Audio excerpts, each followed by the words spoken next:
Girl language, what we say versus what we really mean. Number 1, when we ask you if you're hungry, it really means we're hungry.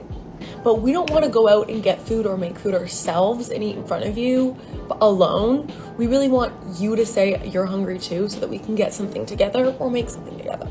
Number 2, when we say if you want to, we really mean I really don't want to, but if you really want to, I will with you, but it's because you want to. And if you were to ask me, I'd probably say, yeah, if you want to, but I really don't want to, but I'm gonna do it for you.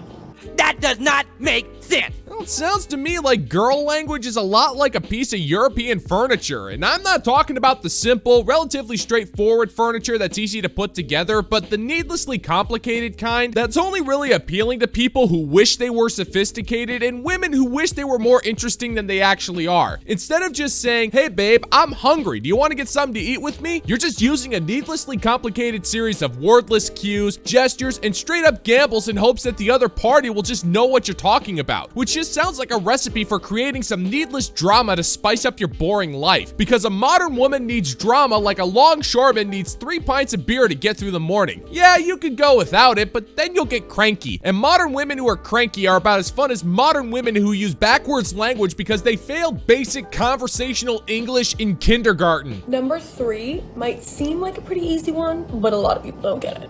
If she is ignoring you or keeping her distance away from you, she is upset at you, but she doesn't want to tell you, and she wants attention from you, and she wants you to do the dirty work to figure it out yourself because she doesn't have to want to reiterate it. She wants you to learn the hard way and figure it out and then act accordingly after that. And number 4, when we send you something on Instagram DM or on TikTok through text or whatever it may be, if we send you something, whether that be a restaurant, whether that be an activity, whether that be a meal, we want you to take action and book that restaurant, book that activity, buy the things for a meal, or ask us if we want to do it that night, that week, whatever it may be, but we want to do that. We're putting it in plain sight, throwing it at you so that you take initiative. We are giving you all the cues, all the clues, everything to act accordingly and to pursue that.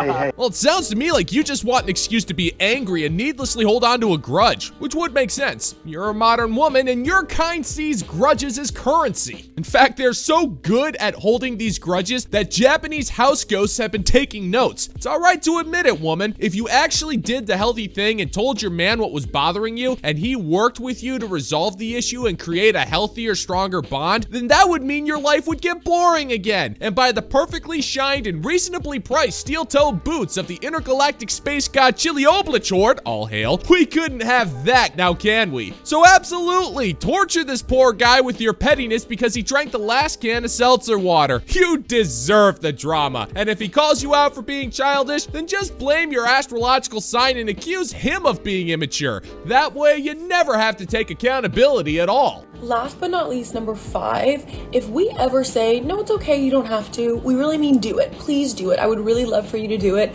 I'm gonna say it's okay, but realistically, I really, really, really want you to do it. So please ignore me ever saying you don't have to because you really should. So whether that be, I should get you flowers, and you say, and us girls say, no, it's okay, you don't have to. No, give them, like buy them for me tomorrow. I wanna show up at home with them already there. Whether that be you offering to get us a car to take us home and we say, no, it's okay, I can get it. No. Order that car home. We really want you to. We want you to be that gentleman. We want you to pursue those actions that you state. Please, we're just saying it out of the goodness of our hearts that you don't have to, but we want you to. Nope. That would be a waste of time. Okay, I give up. Why does this language exist in the first place? Woman, you do realize that you can live in a much more peaceful and amicable life with a man if you just straight up tell this guy what you want. There's no need for these stupid tricks. If you want flowers, tell the guy you like getting flowers. It's not that complicated. Now, I know you want a man who's somehow in sync with your menstrual cycle because you're weird that way, but communication is a two-way street, and it's completely unfair for you to expect a guy to completely change the way he has to to interpret basic language. If you're in a relationship with a guy, then you're gonna have to be an active participant, and that means making things easier for the poor bastard who saw something in you that the rest of the planet failed to see. That means speaking clearly so he can take care of you and not constantly putting him on blast whenever he does something minor, like putting the toilet paper in the dispenser incorrectly. So keep things simple, lady. It shouldn't be too difficult for you. Your brain is as simple as it gets. That's funny because it's so true. Okay, girls. So I had an interesting experience back to, dating as a single mum in your mid-30s. Hey. So there's this guy, and sorry, this is a mini ranting coming, but we matched, we chatted. He was 37, I think, so a bit older than me, definitely my age bracket. He asks me for coffee. He's like, hey, on the weekend, I don't know, he says something like, if you're not doing anything, do you want to go for coffee and a beach walk? And I just wrote back casually, and I'm like, yeah, sure, sounds good, blah, blah, blah. Wow. That's amazing.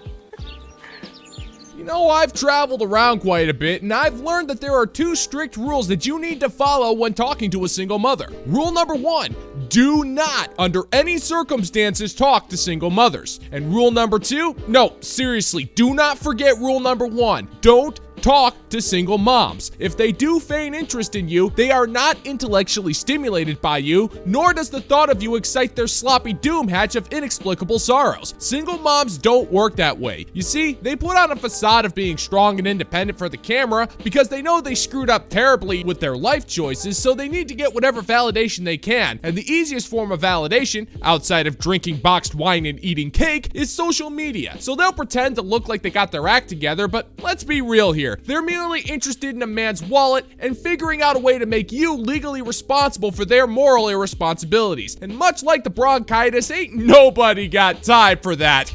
I know. I'm ashamed of that one myself. Anyway, so 1 or 2 days pass, and I go back to check, and I can't find the conversation anymore. So it's like, I guess he's unmatched, which is fine, but it's like, you ask me, buddy. Like, is this a normal thing that happens? Like, someone will ask you out on a date, and then do they just like, I mean, it wasn't even a date. It's like a coffee and a beach walk. Like, that's nothing. What we got here is a little game of show and tell. You don't want to show me nothing, but you tell me everything. Lady, there are a litany of reasons why this man chose to unmatch with you, and the first and most likely reason is because he realized there are easier and less risky ways of scoring with a chick. Hooking up with a single mother is just bad for business all the way around, so he probably found a different woman, one without kids, and one who sounded slightly more enthusiastic about being around another human being for a few hours. So he ditched the woman who was incredibly boring and went with the chick who was slightly more entertaining at both the coffee shop and in the motel room, if you catch my drift. This is common for men on dating apps who have significantly better options than you. And the second a better woman becomes available, you can rest assured that dude is not even gonna bother sending you a cancellation text, because that amount of effort isn't worth expending. Because men know there will always be an easier way to score some poontang than to deal with a single mom who's covered in ugly tattoos. Because no self-respecting man is ever that desperate. Yeah. Do they often do that and talk to you for a couple of days and then ask you out and then just unmatch you and fully ghost? I'm not really offended. I'm just kind of like, what? It's a bit weird. But yeah, if this is normal, let me know. I mean, fine if you're just not that into me, but don't ask me out. So anyway, fun times. Dating. Yeah, cool. That's it. You're boring! You're fucking dull! You have nothing to say! You are a one-hived mind twat waffle!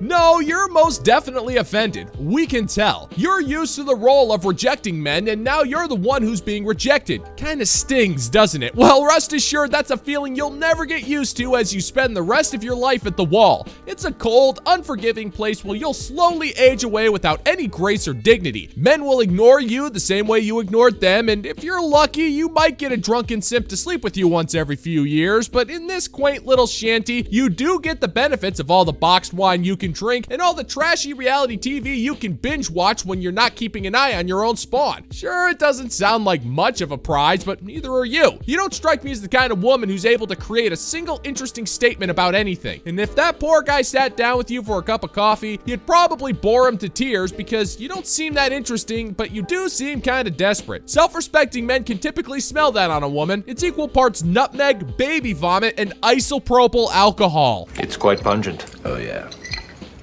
Ooh, it's a formidable scent. It stings the nostrils. How to manipulate men. Warning. Do not just use these on just anyone. These are only for the F-boys and the boys that are ghosting you. So in that case, go right ahead.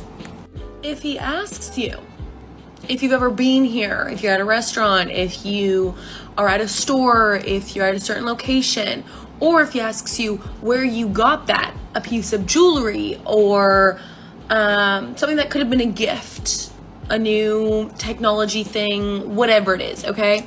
If he asks you, have you been there or where'd you get that? Start giggling. Be mysterious. Be very weird by it. Like, make him super suspicious. Be like, whatever. And he'll be like, wait, why aren't you answering my question? It's a simple question.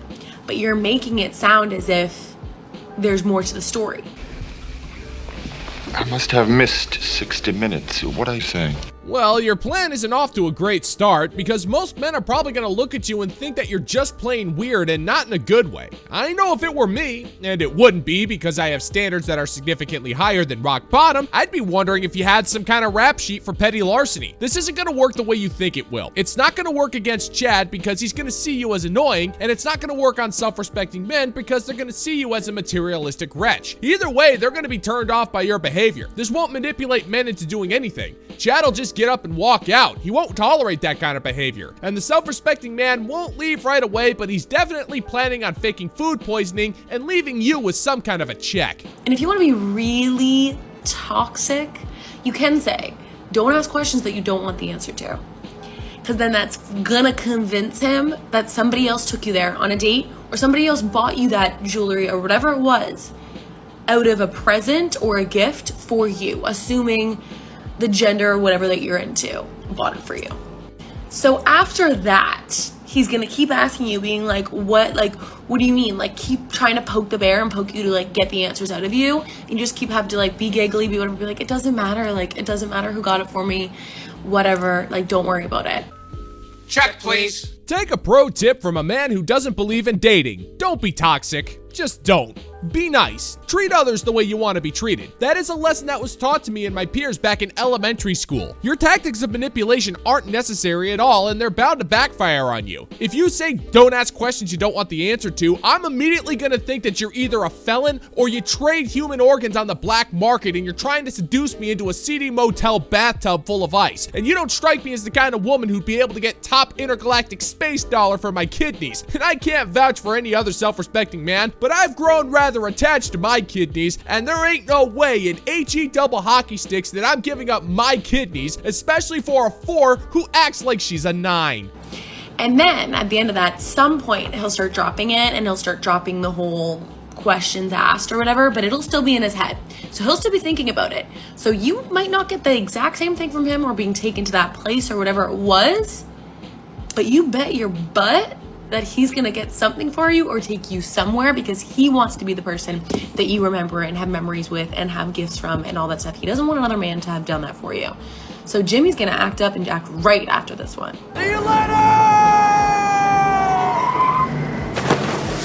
You couldn't be more wrong if you tried. Jimmy is not gonna wanna buy you anything. Jimmy is gonna think that you're high maintenance and not worth the time. You conjure up these ideas of men that are fashioned out of pure lunacy. If you want a decent man to treat you well, all you have to do is be kind and respectful. That's it. Men are not that complicated. If you do that, a man will move heaven and earth to make you happy. But for some reason that nobody can seem to figure out, you're convinced that the only way to get ahead in life is to use men to give you shiny presents. And if that's how you want to live your life, that's fine. It ain't no skin off my back. Nobody really cares. Just don't be surprised when your worthless manipulation tactics don't work as Chad moves on to younger and nicer women, and self-respecting men avoid you for the mental plague that you are. Because self-respecting men have better things to do with their time than listening to you to try to infect their brain with mind cancer.